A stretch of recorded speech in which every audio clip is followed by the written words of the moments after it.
मौजूदा हुकूमत ने 100 दिनों का प्लान दिता सी ते असीं हुकूमत के 50 दिन पूरे होने ते वेखने आ कि हुकूमत की कारकरदगी की रही है। 50 दिनों की कारकरदगी तो 100 रोज़ा प्लान भी नज़र आ जाएगा।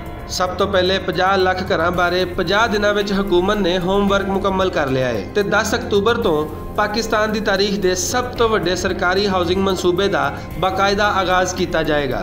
इस तो बाद इख्तियारात की निचली सतह ते मुंतकिली वास्ते बलदियाती निज़ाम भी तय कर लिया गया है ते अगले 3 महीनों में बलदियाती इंतखाबात करवाए जा सकते हैं।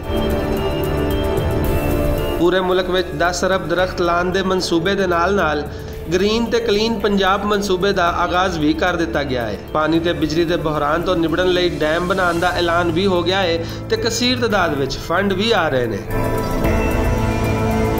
नवी हुकूमत वालों टैक्स पॉलिसी विच नुमाया तब्दीलियां करके घट आमदनी वाले अफराद तो टैक्स घटाया ते ज़्यादा आमदनी वाले अफराद वास्ते टैक्स वधाया जा चुका है ते सनअत की बहाली वास्ते इकदाम भी किए जा चुके हैं।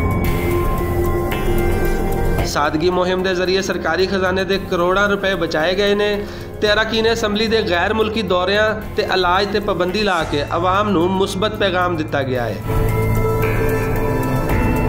एहतसाब का नारा लाने वाली तहरीक इंसाफ की हुकूमत के पहले 50 दिनों में ही वड्डी सतह ते एंटी करप्शन मुहिम का आगाज़ किया गया है। पहले 50 दिनों में ही बाबर अवान का इस्तीफा ते शहबाज शरीफ की गिरफ्तारी अमल में आई, जिसकी वजह तो कहा जा सकता है कि एहतसाब होंदा नज़र भी आ रहा है।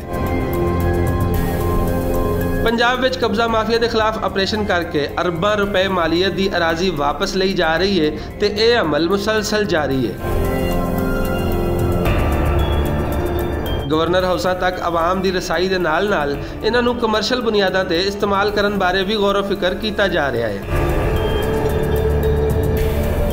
खारजा पॉलिसी बारे गल करिए तो गुस्साखाना खाकिया की नुमाइश रखवा के ते भारत अगे वाजे ते दो टोक मौकफ इख्तियार करके हुकूमत ने आलमी सतह पर इज्जत कमाई है।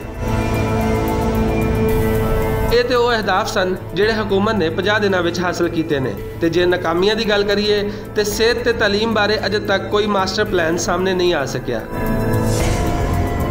पुलिस ते ब्यूरोक्रेटिक रिफॉर्म्स बहुत सुस्त अंदाज में चल रही ने। सरकारी इदारियां में छोटे ते दरमियाने दर्जे की करप्शन बारे कोई वाज़े पॉलिसी सामने नहीं आई। हुकूमत मिलने के बाद तहरीक इंसाफ अपनी ही पॉलिसी के खिलाफ वजीरां दी फौज जफर मौज रख चुकी है। यह सी हुकूमत की 50 दिनों की कारकरदगी। शायद अगले 50 दिनों में हुकूमत वो काम भी कर लवे जेड़े रहिंदे ने।